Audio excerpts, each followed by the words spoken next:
What's up, Desktopers? Xavier Wills here for Desktop Bodybuilding, and we are back with another video. And today I'm talking with Sergio Oliva Jr. about who is the best poser of all time in bodybuilding.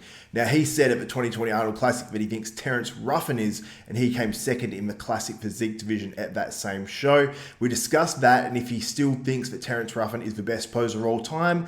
Also, we discuss who his other favorite posers of all time are as well. All that and more coming up in this video. And also, there's going to be part one after this video of Sergio Oliva's full interview. It goes for about 30 minutes, and that will be up next video or one after this one. So make sure you do like this video, also subscribe and hit that notification bell button. That way you'll be notified of every video that goes up for myself, Xavier Wills, here at Desktop Bodybuilding. We've got heaps of bodybuilding interviews, not the contest coverage at the moment, but we look back at old bodybuilding stuff as well. So make sure you do subscribe. And anyway, I hope you guys enjoy this video.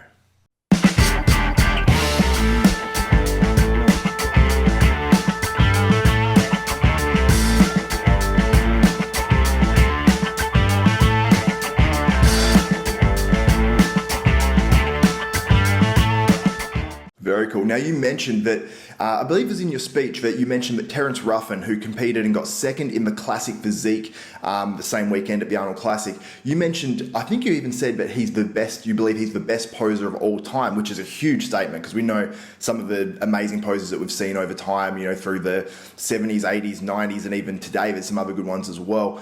Do you believe he is the very best of all time? And if not, who's the other guys that you like? Yeah, I do, because, and this is what I say too, I get, of course, I got shit about that, and I get shit about this when I say this all the time too, that my dad's not my favorite Mr. Olympia ever. Phil Heath is. I feel like there's so many different eras, and one has one thing, and then the other has something completely different, but it's really hard to have all of them. And that's, to me, what makes somebody the best. So when I tell people that my dad's not my favorite Mr. Olympia and Phil Heath is, they flip out. But what I'm saying is back in the day, they had the shape. Man, they had small waists, and the silhouettes were amazing.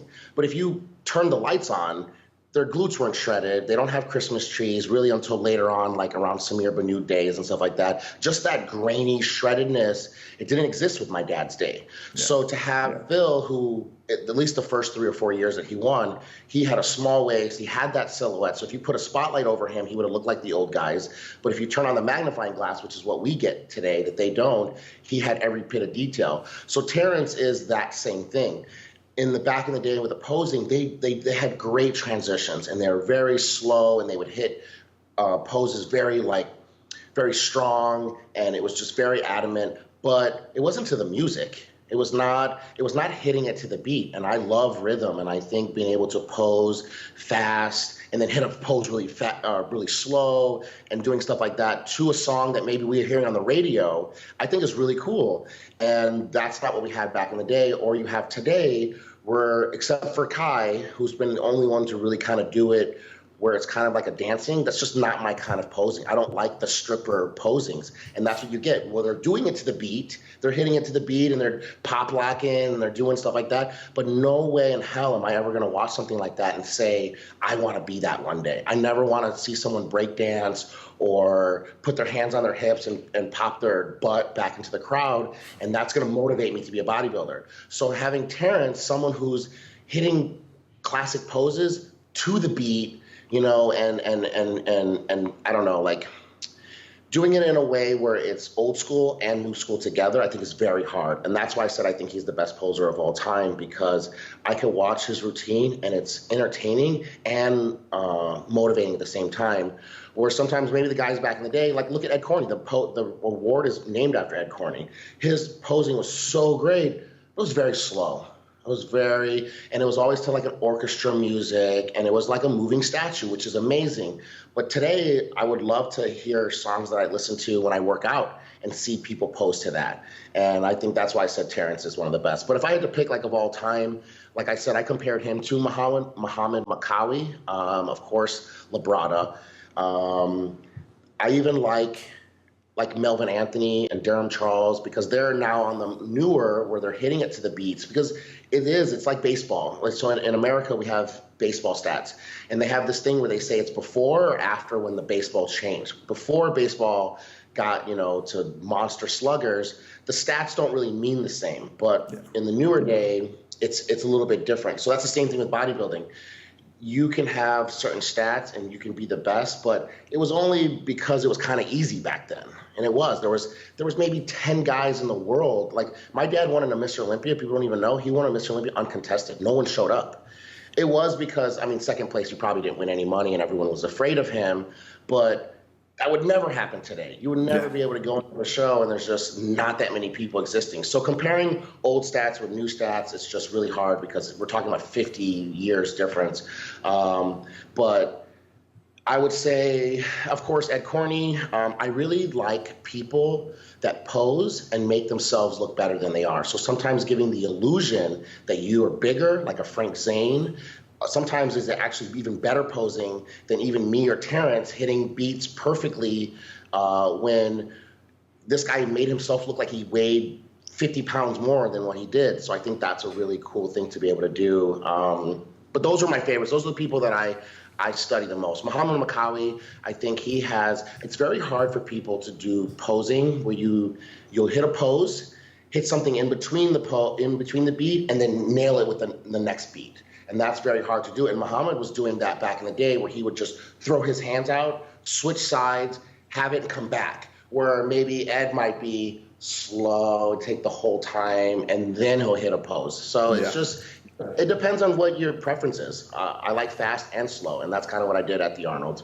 Yeah, and I was going to ask you about Melvin Anthony too, because he does the whole, first half of his routine is slow, very dramatic, and then he'll go into the beat will change and he'll do the whole pop locking, still hit poses, which is cool. I think when the bodybuilders actually, they'll do a bit of the dancing sort of stuff, but still hit the poses like traditional poses. I think that's really cool. But when it's just dancing, I'm like, like where's the bodybuilding in it too? But that's cool. I wish there was more people in my generation now that I could even talk shit to and be like, I'm going to win this. Like, Josh won the year before. There was no even a contest, and I wish that there was better people. And I want other bodybuilders. I want actually bodybuilding to judge the routines in other shows than the Arnold. And I think that across the board would help, because here we are, they're giving out $10,000, 10 grand for 3 minutes. How can you make 10 grand any other way in 3 minutes, It's so crazy. And they still don't do routines. And I bet you people don't know the routines used to be judged as points and it would go towards your score. And that's why posing was better back in the day. Because if you told me on one of the days out of the week, I just had to practice my posing and it's going to make my placing better, you're going to do it. Yeah. But nowadays we have to train glutes, hams, all these adductors, all these things that they didn't train back in the day. I get it. Sometimes these guys just like, man, screw the routine. It's not going to help me anyway. And I think a way to help that across the board is if the judges just made that a scored part, because I wish there was somebody, unless Kai Green comes back, there is no one who's ever going to win that award over me. I'm going to win it every single year.